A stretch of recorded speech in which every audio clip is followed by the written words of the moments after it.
चरित्रहीन भाग 9। जो पक्की सड़क संथाल परगना के बीच से होती हुई सीधी वैद्यनाथ से दुमका को गई है, उसी के निकट एक बगीचे में वैद्यनाथ से लगभग 2 कोस की दूरी पर एक बंगला था। कलकत्ता से चले आने पर खोज खाज करने पर सतीश को इस बंगले का पता लगा था। अपनों के तिरस्कार से उपजे क्रोधावेश में सतीश ने सबसे दूर एकांत में अज्ञातवास करने का निर्णय लिया था। इसीलिए जब उसने पाया कि इसके आसपास कोई गांव बस्ती नहीं है, सामने के मार्ग में लोगों का चलना फिरना भी बहुत कम है, तब प्रसन्न होकर उसने सोचा, यही स्थान मुझे चाहिए। ऐसी ही निर्जन नीरवता की मुझे आवश्यकता है। बस वो इसे किराए पर लेकर रहने लगा था। कलकत्ता से वो जो दुख और अपयश का बोझ लेकर आया था, एकांत में बैठकर एक एक कर उन्हीं सब का लेखा जोखा करना उसके मन का अभीष्ट था। इस क्रम में सबसे पहली बात थी कि उसे सावित्री से अत्यंत घृणा करने की आवश्यकता है। दूसरी बात थी कि पाथुरिया घाटा की भाभी को भूल जाना चाहिए, और तीसरी बात थी कि उपेन भैया के साथ संबंध विच्छेद कर ही देना पड़ेगा। इन सब कठिन कामों को इस वन में बैठकर पूरा कर डालना ही उसका उद्देश्य था। उसके साथ था बिहारी और देसी रसोइया ब्राह्मण। बिहारी का काम था बाबू की सेवा करना और शेष समय में रसोइया के साथ तर्क वितर्क कर उसे मूर्ख और अनाड़ी सिद्ध करना। रसोइये का काम था दाल भात पकाकर शेष समय में बिहारी के साथ झगड़ा करके यही सिद्ध करना कि वो सब्जी आदि का पैसा दोनों हाथों से चुरा रहा है। इसीलिए इन लोगों का समय तो एक तरह से बीतने ही लगा, लेकिन जो मालिक थे वो तो अजब ही हो रहे थे। संसार की चिंता छोड़ प्रतिक्षण केवल तत्व चिंतन में ही मग्न रहते थे। संसार में कामिनी कंचन ही सभी अनर्थों की जड़ है, वैराग्य ही परम वस्तु है, पक्षियों की बोली ही चरम संगीत है, वन पर्वत ही सौंदर्य का सच्चा आदर्श है। इस सत्य को पूर्ण रूप से हृदयंगम करना ही उनकी साधना की वस्तु बन गई थी। इसीलिए बरामदे में एक टूटी आराम कुर्सी पर सारा दिन बैठकर सतीश पक्षियों का कलरव कान खड़े कर सुनने लगा। महुआ के वृक्ष पर हवा की सरसर की आवाज किस राग रागिनी से भरी हुई है, इस पर विचार करने लगा। आकाश में भांति भांति के बादलों को देखकर उल्लसित हो मन ही मन प्रशंसा करने लगा, और दूर पहाड़ पर बांसों की पत्तियों में आग लगने की आवाजें सारी सारी रात जागता हुआ सुनने लगा। इधर मांस मछली खाना छोड़कर उसने सात्विक भोजन आरंभ कर दिया था, और कहीं से पत्थर का एक टुकड़ा लाकर दिन को उसकी पूजा करने और रात को आरती उतारने लगा था। सतीश की इस नवीन पद्धति की जीवन यात्रा के साथ किसी का कोई पूर्व परिचय नहीं था। इससे पहले उसको सदैव ही पक्षियों के स्वर की अपेक्षा सितार की ध्वनि ही मधुर लगती रही थी। हवा में राग रागिनी का अस्तित्व है, इसकी स्वप्न में भी उसने कल्पना नहीं की थी, और आकाश में मंडराते हुए बादलों ने कभी भी उसे विचलित नहीं किया था। वास्तव में प्रकृति देवी की इन सब शोभा संपत्तियों की वो चाहे जितनी भी बहुमूल्य क्यों न हो, खबर लेने का अवकाश सतीश को कभी मिला ही नहीं था। जहाँ गाना बजाना होता था, जहाँ थिएटर नाटक होते थे, जहाँ फुटबॉल क्रिकेट के खेल होते थे, वहाँ सतीश दिन बिताया करता था। कहाँ मारपीट करनी पड़ेगी, किस बैठक में स्टेज बनाना पड़ेगा, किसके घर का मुर्दा जलाना पड़ेगा, किसकी विपत्ति में 10 रुपए जुटाकर देने पड़ेंगे, ये ही सब उसके कार्य रहे थे। पक्षियों के गान में माधुर्य है या नहीं, कोयल पंचम स्वर से पुकारती है या नहीं, आकाश पट पर किसकी तूलिका रंग फैलाती है, नदी पर जल कलकल शब्दों में किस वाणी की घोषणा करता है, कामिनी कंचन संसार में किस मात्रा में अनर्थ की जड़ है, इन सब सूक्ष्म तत्वों ने कभी भी उसके मस्तिष्क में प्रवेश नहीं किया था, और इसके लिए दुख प्रकट करते भी उसको किसी ने नहीं देखा था। वो सीधा साधा सा मनुष्य था। संसार का कारोबार वो सीधे ढंग से ही करता आया था। जिसको वो प्यार करता था उसको बिना विचार किए ही करता था। इस संसार में 2 नर नारियों को उसने सबसे अधिक प्यार किया था। एक है सावित्री और दूसरे हैं उसके उपेन भैया। सावित्री उसको धोखा देकर दुराचारी विपिन के साथ जाने कहाँ चली गई, और उपेन भैया कोई प्रश्न न करके ही एक अंधेरी रात में उसको छोड़कर चले गए। अब उसके पास खड़ा होने का केवल एक स्थान था, वो था किरणमयी के पास। लेकिन उस द्वार को भी बंद देखकर फिर लौट कर जाने का उसको साहस नहीं हुआ। इसीलिए वो उस निर्जन स्थान में आकर आकाश, वायु, पेड़ पौधों, पशु पक्षियों के साथ बरबस एक नया संपर्क स्थापित करने की कोशिश करता हुआ वैराग्य साधना में लग गया था। लेकिन जीवन में जो मनुष्य सदा ही आमोद प्रमोद, मित्र स्वजनों को लेकर हल्ला गुल्ला मचाकर दिन बिताता रहा हो, उसकी इस नवीन चेष्टा से बूढ़े बिहारी की आंखों में जब तब आंसू आ जाते थे। वो किसी दिन आकर कहता, बाबू, दो भले मानस बंगाली सामने के मार्ग से संभवतः त्रिकूट देखने जा रहे हैं। बात समाप्त होते न होते ही सतीश, कहाँ है रे, कहकर झटके से उछलकर उठने के बाद तुरंत ही जाने दे कहकर उदास मुख से पुनः अपनी कुर्सी पर बैठ जाता था। बिहारी कहता, बुलाकर तनिक बातचीत। सतीश कहता, किस लिए? उसके बाद एक सूखी हंसी हंसकर कहता, मुझे अब उस सब बातचीत की कोई आवश्यकता नहीं है, अच्छा भी नहीं लगता।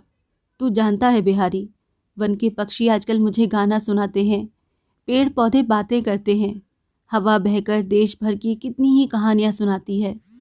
मुझे अब फालतू लोगों के साथ हास परिहास में समय नष्ट करने की इच्छा नहीं होती है। यदि मेरे यथार्थ मित्र कोई कहे जा सकते हैं तो ये ही लोग हैं, समझ गया ना?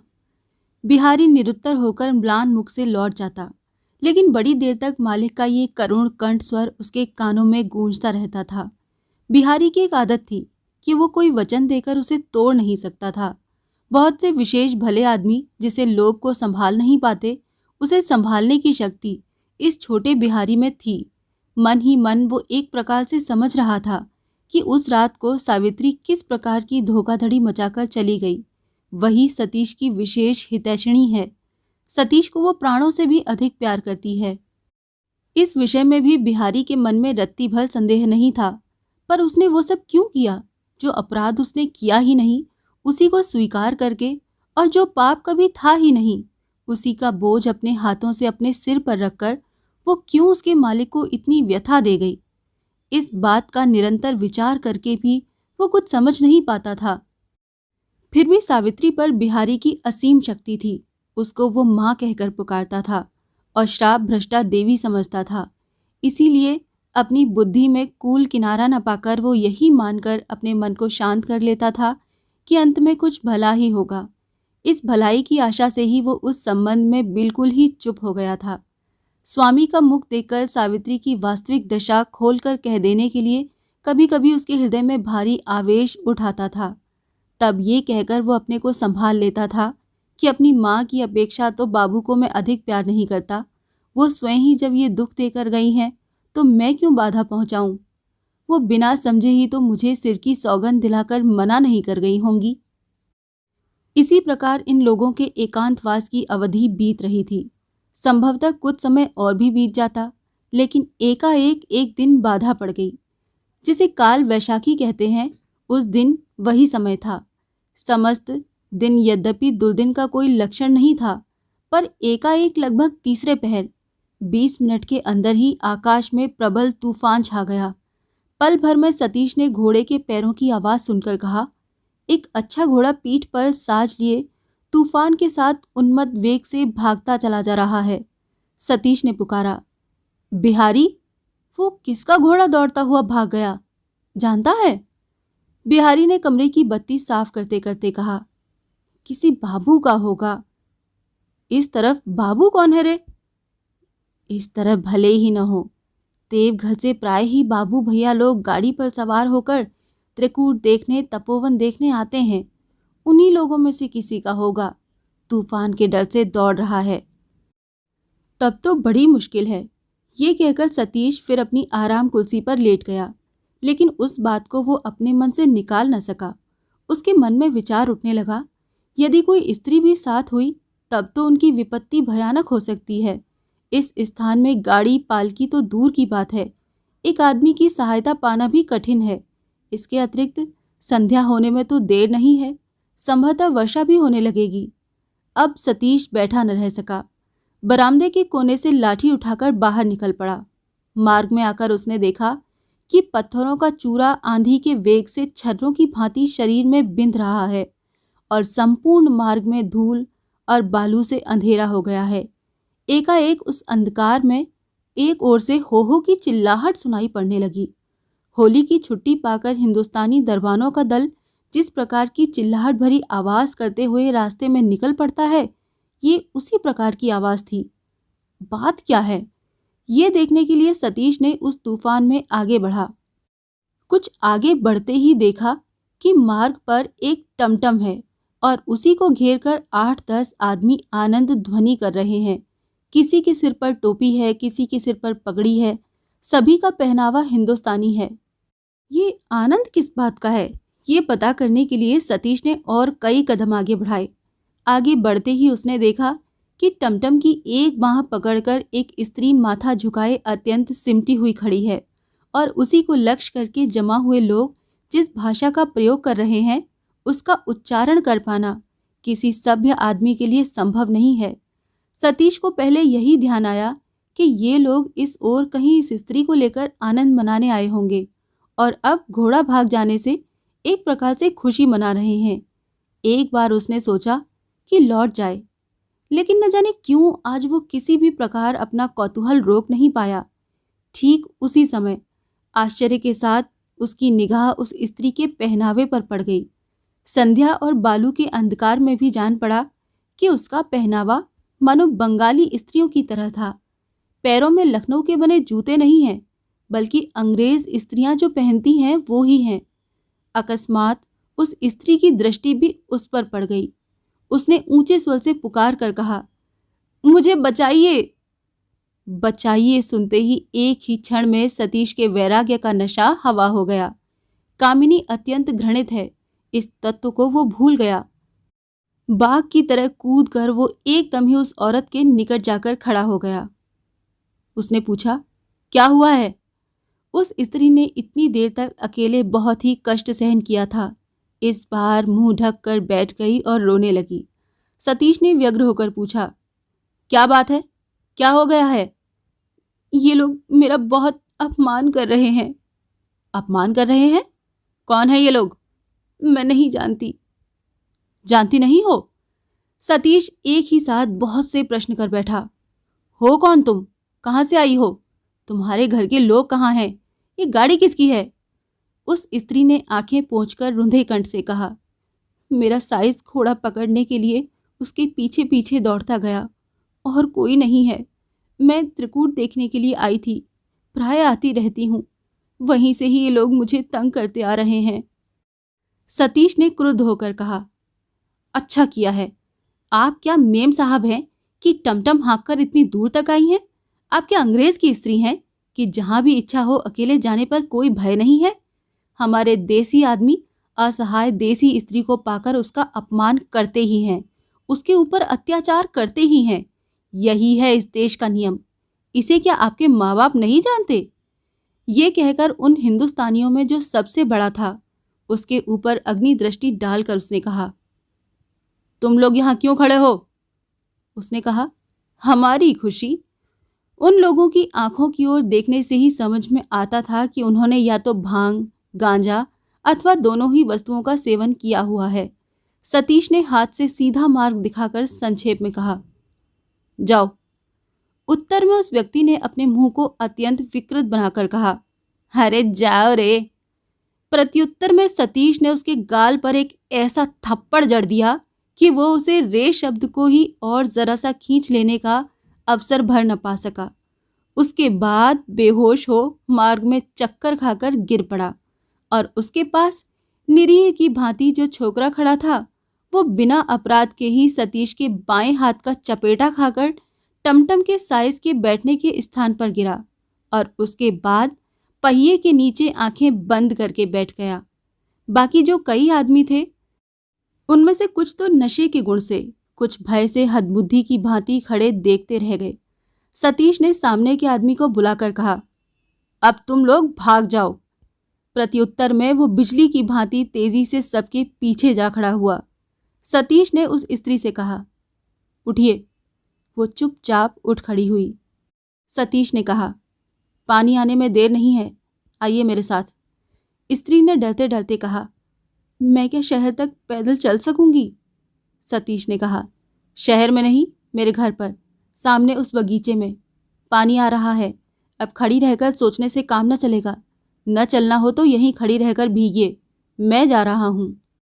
चलिए, आपके साथ चलने में क्या हर्ज है? अब तक बूंद बूंद पानी गिरना आरंभ हो गया था। आंधी का वेग शिथिल होने पर भी रुका नहीं था। दोनों कुछ देर तक चुपचाप चलते रहे। बगीचे के फाटक के सामने एकाएक सतीश बोला, लेकिन घर पर कोई स्त्री नहीं है, मैं अकेला रहता हूँ।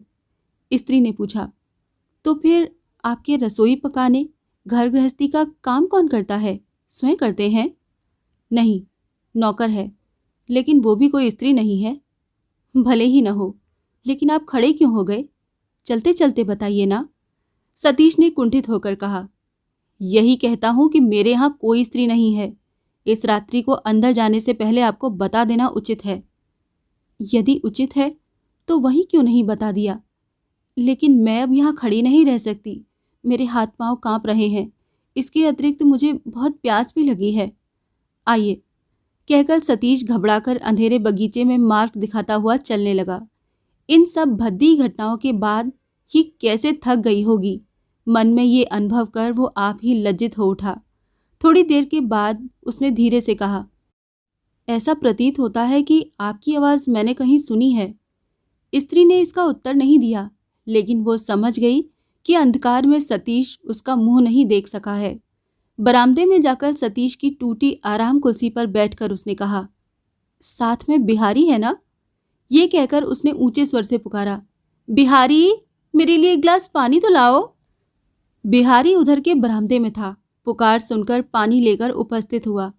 बरामदे की दीवार पर टिमटिमाती हुई एक मिट्टी के तेल की ढिबरी जल रही थी। उसके क्षीण प्रकाश में भी उसने उस स्त्री को देखते ही पहचान लिया। आश्चर्य के साथ बोल पड़ा, बहन जी आप? वो लंबी कहानी है, कहकर उसने स्वयं उठकर बिहारी के हाथ से पानी का ग्लास ले लिया और एक ही सांस में सारा का सारा पीकर बिहारी के हाथ में ग्लास लौटाते हुए बोली, भैया को खबर देनी पड़ेगी बिहारी। पता बता देने से इस रात को तुम मकान का पता लगा पाओगे ना? बिहारी ने गर्दन हिलाकर कहा, नहीं बहन जी, मैं तो शहर का कुछ भी नहीं जानता। फिर बूढ़ा आदमी ठहरा, इस आंधी पानी में अंधेरे मार्ग में कैसे चल सकूंगा? तब क्या होगा बिहारी? यदि घोड़ा जाकर अस्तबल में घुस गया होगा तो भैया सोच में पड़कर व्याकुल हो जाएंगे। किसी भी तरह उनको खबर तो देनी ही होगी कि कोई भय नहीं है, मैं सुरक्षित हूँ। बिहारी ने कुछ सोचकर कहा, हमारा ब्राह्मण रसोइया इसी देश का आदमी है, राह घाट सब पहचानता है। ज्योतिष बाबू का डेरा बताने से वो अवश्य ही जा सकेगा। अब सतीश समझा कि ये स्त्री कौन है। उसने कहा, भैया को एक पत्र लिख दीजिए। सरोजनी ने कहा, वो तो लिखना ही पड़ेगा। इस प्रकार लिख दीजिएगा कि बहन को मेम साहब बना देने का आज क्या सुफल हुआ। साहब आदमी हैं, सुन लेने पर संभवतः प्रसन्न ही होंगे। व्यंग सुनकर सरोजनी क्रुद्ध हो उठी। उसका आज का आचरण दुर्भाग्यवश अत्यंत भद्दा हो गया था। ये सच है, इसके लिए उसे स्वयं भी कम पछतावा नहीं हो रहा था, लेकिन दूसरा कोई इसके लिए बार बार मेम साहब के साथ उसकी तुलना करके व्यंग कसे, ये उससे सहा नहीं गया। उसने कड़े स्वर से उत्तर दिया, भैया को आप ही लिख दीजिए कि उनकी बहन को कैसी विपत्ति से आज आपने बचा लिया है। उसकी खींच का कारण सतीश समझ गया, लेकिन स्वयं वो ये सब साहबी चाल सह नहीं सकता था। उसने कहा, लिख देना ही उचित है, पर मुझे शंका है कि इतने पर भी आपके समाज को होश आएगा। सरोजनी ने कहा, हमारे समाज के प्रति आपको बड़ी घृणा है ना? आपकी धारणा ये है कि हम लोग मनुष्य नहीं हैं।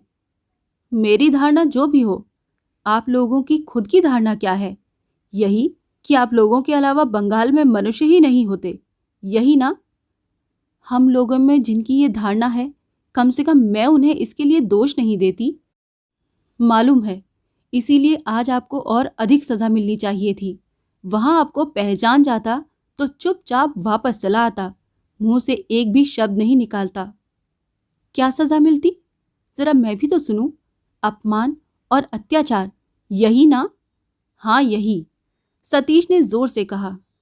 अच्छा, अब समझ में आया कि असहाय औरत का अपमान करना ही देसी लोगों का चरित्र होने की बात आपने क्यों कही थी। आपको चाहिए था कि बाकी का अपमान घर लाकर खुद करते। अब पहचान निकल आने के कारण बाधा पड़ जाने का गुस्सा है आपको। सरोजनी की बात में कटुता देखकर क्रोधित होते हुए भी सतीश को हंसी आ गई। हाँ, बिल्कुल यही बात है। आपका अपमान न कर पाने के कारण ही ये गुस्सा है। हमारे यहाँ कृतज्ञता नाम का एक शब्द है, लेकिन लगता है कि आप साहब मेम साहबों के शब्दकोश में वो शब्द है ही नहीं। बादलों में छिपी बिजली की तरह सरोजनी के होठों पर भी हंसी दौड़ गई। तब भी क्रोध प्रकट करते हुए बोली, हाँ नहीं है। ये साहब मेम साहब जितने अकृतज्ञ होते हैं उतने ही पाखंडी। आप जब तक उनके दल में शामिल नहीं होंगे उनके उद्धार का कोई उपाय नहीं है। कहिए, शामिल होंगे उनके दल में? प्रत्युत्तर में सतीश भी हंसी को दबाकर कुछ कहने जा रहा था, पर तभी बिहारी ने रसोइया महाराज हनुमान पांडे जी को लाकर उपस्थित कर दिया। सरोजनी ने हैंडबैग खोलकर 5 रुपए निकालकर कुर्सी की बाह पर रखकर कहा, ये है तुम्हारा इनाम पांडे जी। यदि इसी शहर में जाकर ये चिट्ठी दे आ सको तो। ये कहकर उसने पूरा पता बता दिया। पांडे जी अपनी 1 महीने की आमदनी पर ललचाई दृष्टि डालकर एक ही क्षण में राजी हो गए। उन्होंने झट हाथ बढ़ा दिया। उसके पसरे हुए हाथ में सरोजनी उन थोड़े से रुपयों को रखकर चिट्ठी लिखने के लिए कमरे में अंदर चली गई। लिखने की मेज सामने ही थी। थोड़ी ही देर बाद उसने पत्र लाकर पांडे जी के हाथ में दे दिया। पांडे जी सावधानी से उसे अपनी मिर्जई में रखकर बाएं हाथ में छोटी सी लालटेन और दाएं हाथ में खूब लंबी और मोटी बांस की लाठी लेकर पल भर में ही बाहर की मूसलाधार वर्षा में अंतर ध्यान हो गए। पांडे के जाने के बाद बिहारी ने कुंठित भाव से कहा, बाबू, महाराज कब लौटेगा इसका तो ठिकाना नहीं। रसोई का क्या होगा? सतीश सरोजनी के मुंह की ओर एक बार देखकर बात को दबा रखने के लिए लापरवाही के साथ बोला, अरे छोड़ो भी, वो पीछे हो जाएगी। बिहारी की घबराहट इससे कुछ भी कम नहीं हुई। उसने कहा, किस प्रकार हो जाएगी? मेरी तो कुछ भी समझ में नहीं आता बाबू। सतीश ने रुष्ट होकर कहा, तुझे समझना भी नहीं पड़ेगा। तू जा, ये सब मैं ठीक कर लूंगा। इसके अतिरिक्त आज मुझे भूख भी नहीं है। बिहारी एक कदम भी नहीं डिगा। इस बात पर उसने तनिक भी विश्वास नहीं किया। उसे खूब पता था कि साधारण लोगों की अपेक्षा मालिक की भूख की मात्रा कितनी अधिक है। इसके अतिरिक्त इतने दिनों की नौकरी में उसने उनमें इस वस्तु की कमी एक दिन भी नहीं देखी थी। संकोच से उसने कहा, यह भी भला हो सकता है बाबू? सतीश ने तिरस्कार पूर्वक कहा, यही तो तेरा दोष है बिहारी। तू हर बात में तर्क बहुत करता है। कह तो रहा हूं कि वो सब मैं ठीक कर लूंगा। जाने के लिए कह रहा हूं, पर जाता नहीं। सर पे सवार होकर बराबरी करके जवाब दे रहा है। बिहारी क्षुब्ध चित्त से जा ही रहा था कि सरोजनी ने पुकार कर वापस बुला लिया।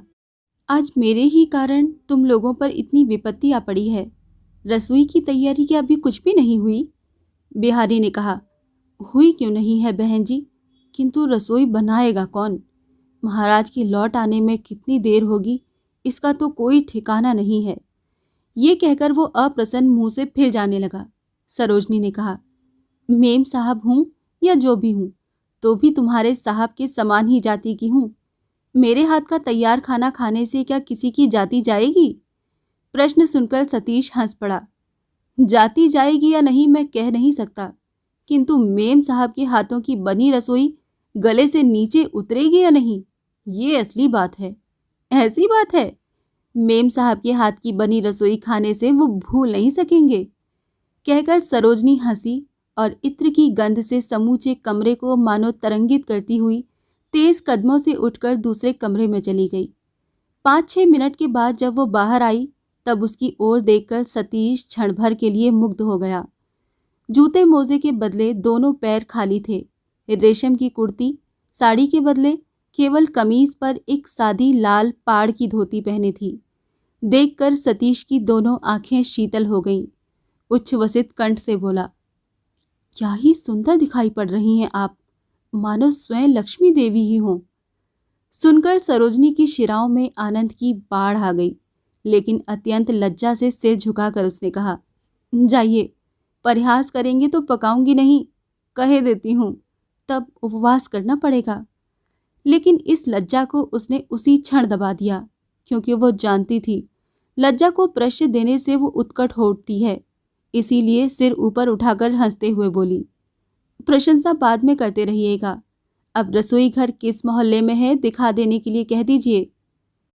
कहकर वो स्वयं ही आगे बढ़ गई। भोजन करने के बाद बरामदे में दोनों 2 कुर्सियों पर आमने सामने बैठे थे। सरोजनी ने कहा, महाराज से एक बात कहने का हम लोगों में से किसी को ध्यान ही नहीं रहा कि भैया के मकान का पता यदि ढूंढने पर भी वो न लगा सके तो स्वयं ही एक गाड़ी बुलाता लाए। अब यदि वो नहीं ढूंढ पाया तो क्या होगा सतीश बाबू? सतीश ने कहा, ये बात ध्यान में आने पर भी कोई विशेष लाभ नहीं होता।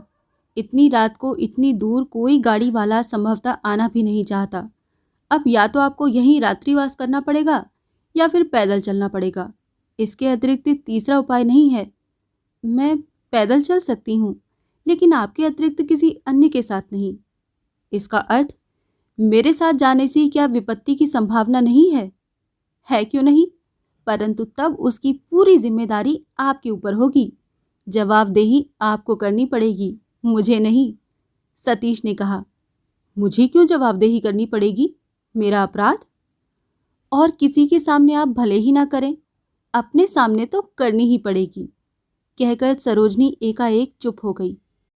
सतीश ने भी फिर कोई प्रतिवाद नहीं किया, लेकिन उसने स्पष्ट अनुभव किया कि इस क्षणिक नीरवता में दोनों के बीच से लज्जा की हवा का एक झोंका बह गया।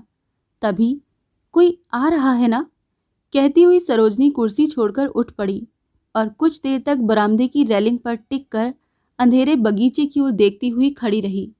थोड़ी ही देर बाद कोई नहीं है कहकर वापस अपने स्थान पर लौट आई और अपने कपड़े लत्ते एक बार फिर अच्छी तरह संभाल कर बैठ गई।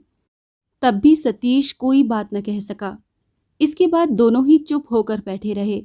तब तक बाहर तूफान अवश्य बंद हो गया था, परंतु वर्षा नहीं रुकी थी। एकांत स्थान के स्वल्प प्रकाश युक्त बरामदे में इन दोनों तरुण नर नारी को एक दूसरे के आमने सामने निशब्द बैठा देखकर अंतरिक्ष में कोई और देवता अवश्य ही मुंह दबाकर हंसे होंगे। शायद यही हंसी काले मेघों के साथ छिपाछिपी खेलती रही। बाह्य प्रकृति आकाश वातास प्रकाश अंधकार के माध्यम से कैसे मनुष्य के मनोभावों व चित्तवृत्तियों को नियंत्रित करती है, इसकी खबर सतीश को कुछ दिन पहले पता लगी थी। जिस दिन बिहारी के मुंह से सावित्री के विपिन के साथ चले जाने की बात सुनकर अपने भविष्य को दुख के सागर में डूबा हुआ समझकर वो पूर्णतः ज्ञान शून्य हो गया था और अकेला इस निर्जन स्थान में आकर पड़ रहा था, उस दिन ऐसे ही काले आकाश ने अपने शीतल हस्त से उसके हृदय की ज्वाला शांत कर सावित्री को क्षमा करना सिखाया था। परंतु आज की ये उद्दाम चंचल प्रकृति अपनी सजीवता के स्पर्श से उसके निराशा पीड़ित चित्त को दुर्निवार वेग से किसी दूसरे ही रास्ते जाने की ओर ठेल रही थी। सरोजनी ने एकाएक प्रश्न किया, आपके इस वनवास का अर्थ क्या है? सतीश बोला, अर्थ कुछ तो अवश्य ही है।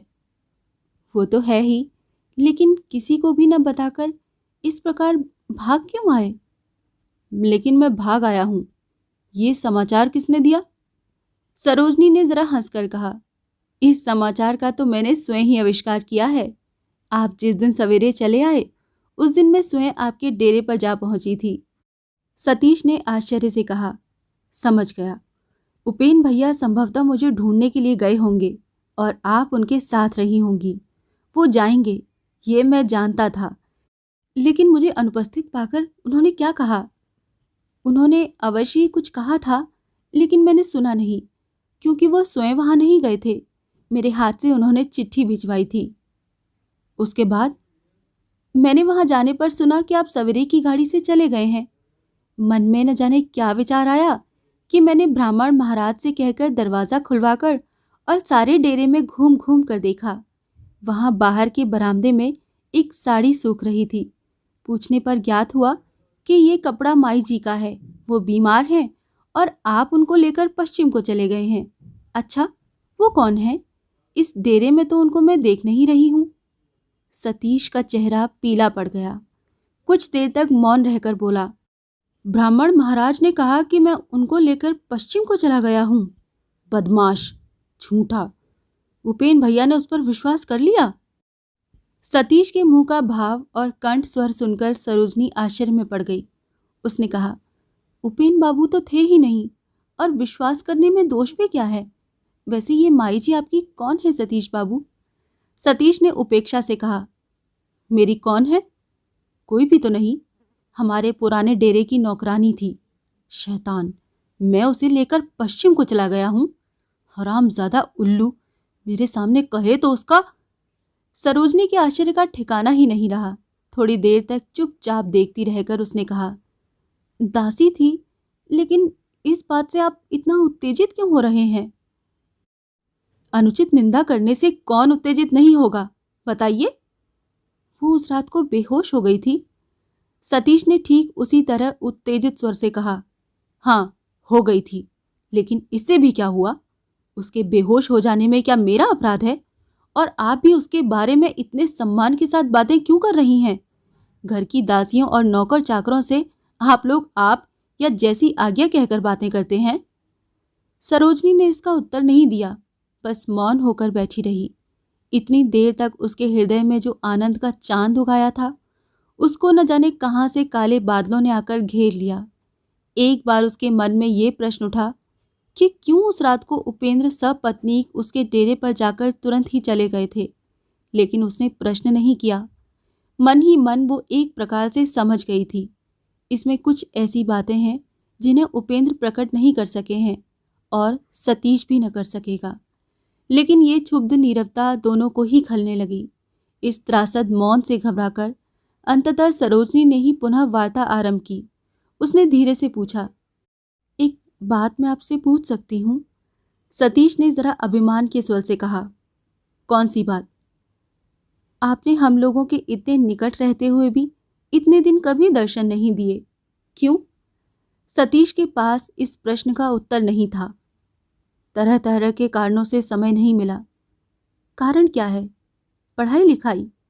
नहीं, लिखना पढ़ना तो नाम मात्र का ही चलता है, उससे मुझे कभी कहीं जाने में रुकावट नहीं होती। तो फिर? हंसने की कोशिश करते हुए सतीश बोला, देखिए, आपको सच बात बता देता हूँ। आप लोगों का ख्याल ना आया हो ऐसी बात नहीं है, पर हम लोग जिस समाज में रहे हैं, जैसी शिक्षा दीक्षा हुई है, उससे आप लोगों के बीच जाने में न जाने कैसी हिचक सी होती है। शायद इसीलिए नहीं जा पाया। सतीश के डेरे पर उस अज्ञात स्त्री की चर्चा छिड़ जाने के बाद से ही सरोजनी के हृदय में एक ज्वाला धधक रही थी। इन अनाप शनाप बातों से भरी कैफियत से उस ईर्ष्या की दाह और भी बढ़ गई। यदि वो मन ही मन सतीश को प्यार न करती होती तो ये सब छिपाना चुराना संभवतः सार्थक भी हो जाता। वो इस पर अधिक माथापच्ची नहीं करती, किंतु प्रेम की अंतर्दृष्टि को इतनी सरलता से बहलाया नहीं जा सकता। असल बात क्या है, इसकी जानकारी न होने पर भी उसका हृदय किसी तरह मानो असल बात समझ गया था। वो बोली, हो सकता है, परंतु क्या आप लोगों के समाज व शिक्षा के बारे में जान सकती हूँ? उपेन बाबू वगैरह के समाज के साथ भी शायद आपके समाज की कोई विशेष समानता नहीं है, क्योंकि उन्हें तो हमारे साथ मिलने जुलने में कोई हिचक नहीं होती। सतीश ने व्यथा भरे आश्चर्य के साथ सरोजनी की ओर देखा। उसके कंठ की आवाज में झगड़े का जो दबा स्वर था, उसने सतीश के कानों में तीक्ष्ण भाव से पहुंचकर सावित्री की याद दिला दी। किंतु तो भी सरोजनी उसे प्यार करती है, ऐसी संभावना उसके मन में सपने में भी उदित नहीं हुई। इसीलिए उसकी उस उत्तप्त प्रश्नोत्तर माला का वास्तविक कारण वो स्पष्ट रूप से देख न सका। वो इसको एक उच्च शिक्षा प्राप्त महिला का कोरा स्पर्धा भरा अभिमान मानकर स्वयं भी मन ही मन जल उठा, और उसने उत्तर भी उसी तरह का दिया। उपेन भैया के समाज व शिक्षा से तो आप भली भांति परिचित हैं।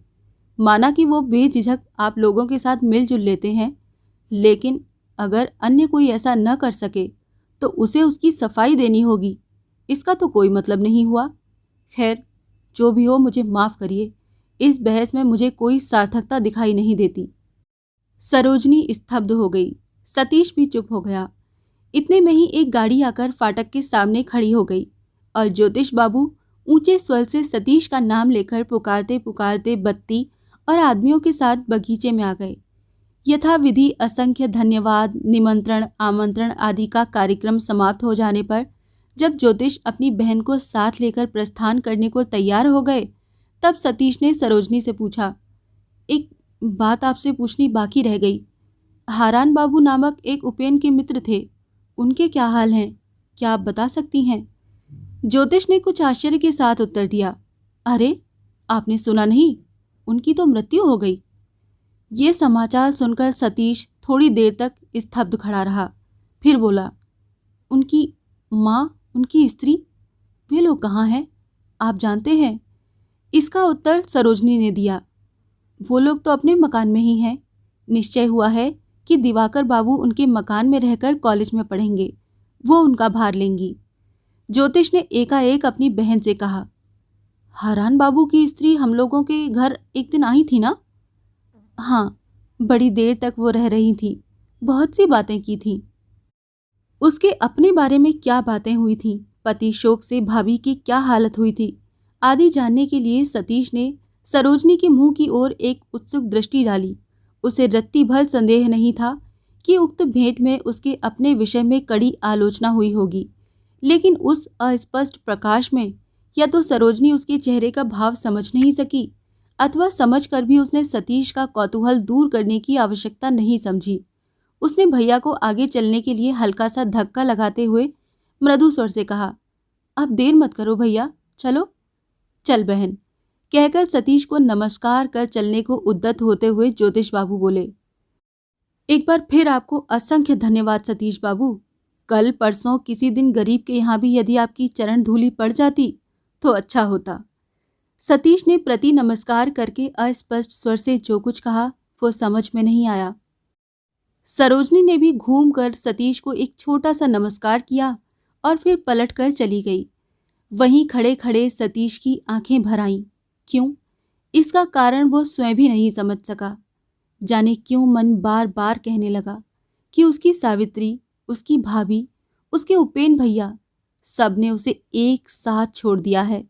इस निर्जन कुटिया को छोड़कर उसका अन्यंत्र कहीं स्थान नहीं है। इससे आगे की कहानी जानने के लिए सुनिए चरित्रहीन का अगला भाग।